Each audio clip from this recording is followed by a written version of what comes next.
अस्सलाम वालेकुम वरहमतुल्लाहि वबरकातुह। 4 दिन के अंदर 5 मुसलमान लड़कियां मुर्तद हो जाती हैं। इस्लाम छोड़कर, ईमान छोड़कर गैर मुस्लिमों से उनकी शादियां हो जाती हैं।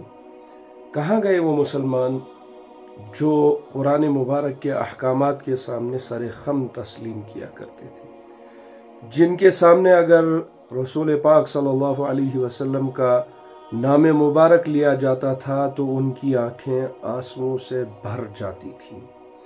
कहाँ गए वो मुसलमान जो अपने आप की बंदगी पर फख्र करते थे, अपने मुसलमान होने पर फख्र करते थे। इतनी तबाहियाँ और इतनी बर्बादियाँ और ऐसी तालीम जो मखलूत तालीम हो और फिर उस पर हम खुशियाँ भी मनाएं और इस बात पर हमें गम भी न हो कि हमारी 5-5 बेटियां मुर्तद हो रही हैं और वो गैरों के साथ शादियां रचा रही हैं और खुश हो रही हैं। जी हाँ, इनका ताल्लुक 4 लड़कियों का उत्तर प्रदेश से है और एक लड़की का ताल्लुक उसमें से बिहार से है। मैं उन लड़कियों के नाम भी आपके सामने जिक्र कर देता हूँ। ये पहली लड़की जो यूपी से है, जिसका नाम साइना था, लेकिन मुर्तद होने के बाद उसने अपना नाम जो है सोनी रख दिया। दूसरी लड़की जिसका ताल्लुक यूपी से है, जिसका नाम आरजू था, और मुर्तद हो जाने के बाद उसने अपना नाम आरती जसवाल रखा और शादी दिनेश जसवाल से उसने की। तीसरी लड़की का नाम, जिसका नाम फातिमा था, याद आ गया होगा आपको कि फातिमा किसका नाम, लेकिन इस फातिमा का नाम इर्तिदाद के बाद, मुर्तद होने के बाद इसने अपना नाम बदल दिया।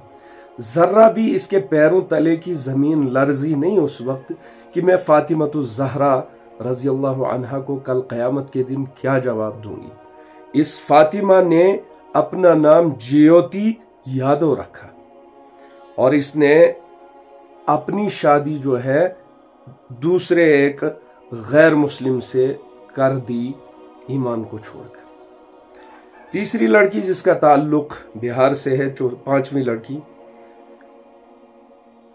जिसका नाम शम्मा था, शम्मा परवीन, लेकिन मुर्तद होने के बाद उसने अपना नाम पूनम वर्मा रखा और शिवम वर्मा से इसकी शादी हो जाती है। हम अल्लाह से दुआ करते हैं कि अल्लाह पाक इनको फिर से इस्लाम की दौलत नसीब फरमाए, लेकिन ये इर्तिदाद का फितना कब रुकेगा, कैसे रुकेगा, इसके लिए हमारे अक़दामात क्या होने चाहिए, इसके लिए हमारा योगदान क्या होना चाहिए, हर माँ बाप को सोचना चाहिए। मैंने पिछली वीडियो में भी कहा कि माँ बाप जाग जाए, आपके भरोसे का कत्ल हो रहा है, आपके भरोसे को जो है बेचा जा रहा है आपकी ही बेटियों के जरिए से।